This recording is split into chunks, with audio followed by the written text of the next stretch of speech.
YCP ఇంకో పవన్ కళ్యాణ్ గారు అన్న రెండు వ్యాఖ్యల్ని విమర్శల్ని బాగా హైలైట్ చేస్తుంది. ఇంత పిరికివాడు అనుకోలేదు పవన్ కళ్యాణ్ నువ్వు అనేటువంటిది పదే పదే వాళ్ళు వైసీపీ వాళ్ళు విమర్శిస్తున్నారు. వీరమరణం అనేటువంటి పదం ఎందుకు అన్నాడు అంటే ఒంటరిగా వెళ్ళే ధైర్యం లేక అనేటువంటిది ఒక మాట అంటున్నారు.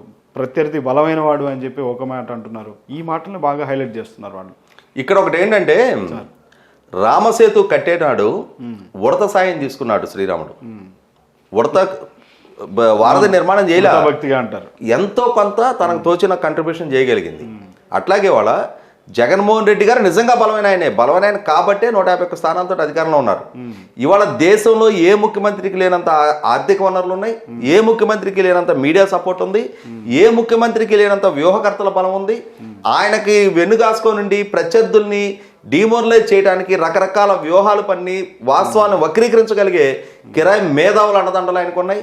ఇటువంటి నేపథ్యంలో ఆయన్ని ఓడించాలి అనుకుంటే ఎవరికి వాళ్ళు వాళ్ళ వాస్తవ పరిస్థితి వాళ్ళ బలాబలగాలని సమీకరించుకొని రియలైజ్ అయ్యి ప్రాక్టికాలిటీకి కన్ఫైన్ అయ్యి అంటే ఒక వ్యూహంతో ఎన్నికలకు వెళ్ళాలి. కాబట్టి అటువంటి మెచ్యూరిటీ ఉంది కాబట్టే పవన్ కళ్యాణ్ గారు వాళ్ళ కార్యకర్తలతోటి వాస్తవ పరిస్థితిని చెప్పగలిగారు. ఆయన మీకుందా? మీరు శాశ్వత అధ్యక్షుడిగా ప్రకటన చేసుకున్నారు. అత్యంత హిపోక్రసీ అది. ప్రజాస్వామ్యం పట్ల గౌరవం లేదు మీకు. శాశ్వత అధ్యక్షుడిగా ప్రకటన చేసుకున్న పార్టీ మీది.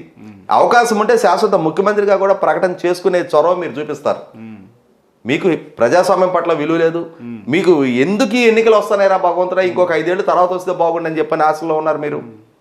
పదే పదే ప్రభుత్వం పైన జగన్ ప్రభుత్వం పైన హైకోర్టు పదే పదే ప్రతి అంశంలో కూడా చాలా అంశాల్లో మొట్టికాయలు వేసేటువంటి పరిస్థితి ఉంది. కొన్ని వ్యంగ్యాస్త్రాలు కూడా మాట్లాడింది, అట్లా వ్యంగ్యంగా కూడా విమర్శలు చేసినటువంటి పరిస్థితి. ఏం సార్ ఇలాంటి పరిస్థితిని ఎట్లా చూస్తారు అసలు? ఇవాళ చాలా విషయాల్లో దేశంలో చాలా అగ్రగామిగా ఉన్నాం మనం. రైతు ఆత్మహత్యల్లో 3వ స్థానంలో ఉన్నాం. మహిళల గౌరవానికి భంగం కలిగే దాంట్లో నెంబర్ 1 స్థానంలో ఉన్నాం. పోలీసు అధికారుల మీద కేసులు నమోదైన దాంట్లో నెంబర్ 1 స్థానంలో ఉన్నాం. ఇవాళ అత్యధిక వడ్డీకి అప్పులు తెస్తున్న దాంట్లో నెంబర్ 1 స్థానంలో ఉన్నాం. బడ్జెట్ పరిమితి దాటి అప్పులు తెచ్చే దాంట్లో నెంబర్ 1 స్థానంలో ఉన్నాం. ఇటువంటి నేపథ్యంలో హైకోర్టు దగ్గర అతి ఎక్కువ కేసుల్లో వ్యతిరేక తీర్పులు వచ్చిన దాంట్లో కూడా ఇవాళ ఒక రకంగా 3.5 సంవత్సరాల కాలంలో ఒక ప్రభుత్వానికి వ్యతిరేకంగా ఇన్ని కేసుల్లో వ్యతిరేక తీర్పులు వచ్చినాయి అని అంటే నేను అనుకుంటే గిన్నిస్ బుక్లోనే రికార్డ్ అవుద్ది, దేశంలో కాదు. తప్పుడు నిర్ణయాలు అంటే విధాన నిర్ణయాలు తీసుకునేటప్పుడు అవగాహన రాహిత్యంతో ఏకపక్ష దూరంతో దాని కాన్సిక్వెన్సెస్ ఏంటి అనేది ఏమాత్రం కూడా ఖాతరు చేయకుండా ఇష్టారీత నిర్ణయాలు తీసుకున్నప్పుడు ఖచ్చితంగా వాటి వల్ల ఎఫెక్ట్ అయ్యే వాళ్ళు పబ్లిక్ ఇంట్రెస్ట్ లిటిగేషన్ ఫైల్ చేస్తారు.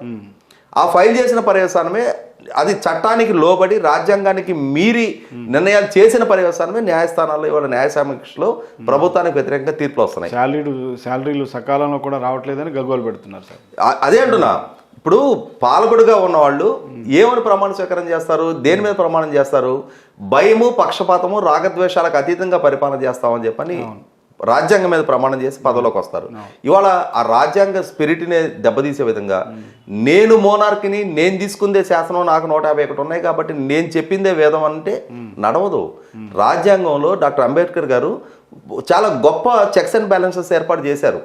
ఏ వ్యవస్థ తప్పు చేసినా దానికి ఇంకొక వ్యవస్థ ద్వారా చెక్స్ అండ్ బ్యాలెన్సెస్ ఏర్పాటు చేశారు. కాబట్టి వాళ్ళ అంటే లెజిస్లేటర్ పరంగా మీరు తీసుకునే నిర్ణయాల్లో లోపాలు ఉన్నప్పుడు దాన్ని సమీక్షించే అధికారం న్యాయ వ్యవస్థకు ఉంది. న్యాయ వ్యవస్థ కూడా ఏదైనా తప్పు చేసినప్పుడు దాన్ని సమీక్షించే అధికారం కూడా పార్లమెంట్కి ఉంటుంది. అంటే చెక్స్ అండ్ బ్యాలెన్సెస్ అనేది రాజ్యాంగంలో కల్పించారు. ఆ కల్పించిన పర్యవసానమే పాలకుడిగా మీరు అన్ని తప్పుడు నిర్ణయాలు తీసుకుంటున్నారు కాబట్టి మీ విధానాల్లో లోపాలు ఉన్నాయి కాబట్టి అక్కడ affected people public interest litigation file చేస్తున్నారు కాబట్టి కేసు మెరిట్స్ మీద ఆధారపడి తీర్పులు వస్తాయి. కేసు మెరిట్స్ మీద ఆధారపడి కనుక తీర్పులు రానప్పుడు దాన్ని వేరే కోర్టులో సవాల్ చేసుకునే హక్కు, వెసులుబాటు ప్రభుత్వానికి ఉంటుంది కదా. ప్రభుత్వం ఇంకా ప్రైవేట్ వ్యక్తులన్నా వాళ్ళ జేబులోంచి డబ్బులు ఖర్చు పెట్టుకోవాలి, లాయర్ల ఫీజుల దగ్గర నుంచి స్టాంప్ డ్యూటీల దగ్గర నుంచి. కానీ ప్రభుత్వానికి వాళ్ళ జేబులోంచి పెట్టవసరలా. పాలకులుగా ఉన్న వాళ్ళకి ప్రజల డబ్బే ఖర్చు పెడతారు కాబట్టి కోట్ల రూపాయలు ఖర్చు పెట్టి వాళ్ళ పెద్ద పెద్ద లాయర్లను తీసుకొచ్చి వాదించినా కూడా కేసులు ఓడిపోతున్నారు అని అంటే ఎంతటి లోపభూయిష్టంగా పరిపాలన జరుగుతుంది. ఎంతటి లోపభూయిష్టమైన పాలసీ మ్యాటర్కి వ్యతిరేకంగా, బిజినెస్ రూల్స్కి వ్యతిరేకంగా పెన్షనర్లని జేబు దొంగలు చేస్తారా అని చెప్పి హైకోర్టే అన్నది సార్ అండి గవర్నమెంట్ మీద. అంటే ఇక్కడ జరిగింది ఏంటి అంటే మార్కాపురానికి సంబంధించిన ఒక కాంట్రాక్టరు 2,33,00,000 ప్రభుత్వం దగ్గర బిల్లులు ఆగిపోయి ఉండి డెస్పరేషన్ లో అతను వాళ్ళ సొంత మేనత్ ఇంట్లోనే 67 లక్షల రూపాయలు దొంగతనానికి పాల్పడి పట్టుబడ్డాడు. ఎందుకు ఇటువంటి పరిస్థితికి నువ్వు పాల్పడ్డావు, గౌరవంగానే బతుకుతున్నావు కదా అని అంటే అతను చెప్పిన సమాధానం విని అంటే అందరు అధికారులు కూడా విస్తుపోయారు, సానుభూతి వ్యక్తమైంది. అక్కడ ప్రభుత్వానికి బాధితుడిగా మారాడు అతని వాళ్ళ.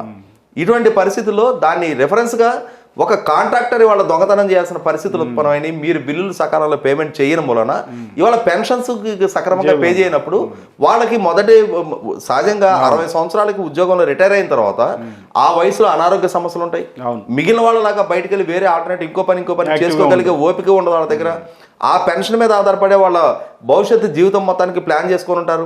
అనారోగ్య సమస్యలకి మొదటి వారంలో వాళ్ళు ఒకవేళ ఏదైనా గ్రాసరీస్ బిల్స్ కానీ మిల్క్ బిల్ కానీ ఇంట్లో పనిచేసే పని మనిషికి కానీ ఇటువంటి అన్నిటికీ పే చేయడానికి కమిట్మెంట్ ఇచ్చుకొని ఉంటారు. పెన్షనే సక్రమంగా అందకపోతే, మందులు తెచ్చుకోవాల్సిన దగ్గర మందులు సక్రమంగా తెచ్చుకోవడానికి వాళ్ళకి డబ్బులు ఉండకపోతే, వాళ్ళ ఆరోగ్యాల మీద అది దుష్ప్రభావం పడితే, వాళ్ళ జీవితాలు రేపు ఏదన్నా జరగడానికి జరిగితే ఎవరు బాధ్యులు దానికి? సక్రమంగా వాళ్ళకున్న హక్కు అది. 1వ తారీఖుకి వాళ్ళు 30 సంవత్సరాల పాటు ప్రభుత్వానికి సేవ చేసినందుకు పెన్షనర్లుగా వాళ్ళకి పెన్షన్ ఇవ్వాల్సిన బాధ్యత మీది, వాళ్ళకి తీసుకోవాల్సిన హక్కు వాళ్ళది. ఆ హక్కుని భంగం కలిగిస్తా మీ అసమర్థత మూలాన్ని వాళ్ళు అంతగా ఇబ్బందులు పాలవుతా ఉన్నప్పుడు ఖచ్చితంగా రేపు వాళ్ళు సర్వైవ్ అవ్వాలి అని అంటే ఆ కాంట్రాక్టర్ల లాగా వీళ్ళు కూడా ఎక్కడైనా ఒక జేబు దొంగతనాలకు పాల్పడాలా అని చెప్పని గౌరవ హైకోర్టు ధర్మాసనం ఆ ప్రశ్న ప్రభుత్వానికి వేసింది అని అంటే సిగ్గుతో తలంచుకోవాలి. కానీ ఈ రోజుకి కూడా దాన్ని చక్కదిద్దుకునే ప్రయత్నాలు చేయకపోగా ఇంకా అవసరమైతే కోర్టులు కూడా దుర్దేశాలు ఆపాదించే ప్రయత్నం చేస్తున్నారు. నిన్న గౌరవ హైకోర్టులో మొన్న వచ్చిన ఒక బెంచ్ మీద నుంచి పాస్ అయిన ఒక రిమార్క్ ఏంటి అంటే హైకోర్టు రిజిస్ట్రీని థర్డ్ పార్టీ ఇన్ఫ్లుయెన్స్ చేసే ప్రయత్నం చేస్తుంది అని చెప్పని ధర్మాసనం వ్యాఖ్యానించింది అని అంటే ఎంత మ్యానిపులేషన్స్కి ప్రభుత్వం పాల్పడుతుంది. హైకోర్టు రిజిస్ట్రీని కూడా ఇన్ఫ్లుయెన్స్ చేసి ఏ బెంచ్ మీదకి ఏ కేసు రావాలనేది వీళ్ళు డిక్టేట్ చేసే ప్రయత్నం చేస్తున్నారు అని చెప్పానంటే ఖచ్చితంగా అది ఎంత అవమానకరమైన పరిస్థితి. పాలకుడుగా ఉన్న జగన్మోహన్ రెడ్డి గారు సిగ్గుతో తలంచుకోవాలి. ఏ మాత్రమైనా సరే ఇంటెగ్రిటీ ఉంది అని అంటే ఇన్ని కేసులు ఈయన వ్యతిరేక తీర్పులు వచ్చిన తర్వాత అసలు ఆ పదవిలో ఒక క్షణం కూడా కొనసాగే నైతిక అర్హత ఆయనకు లేదు.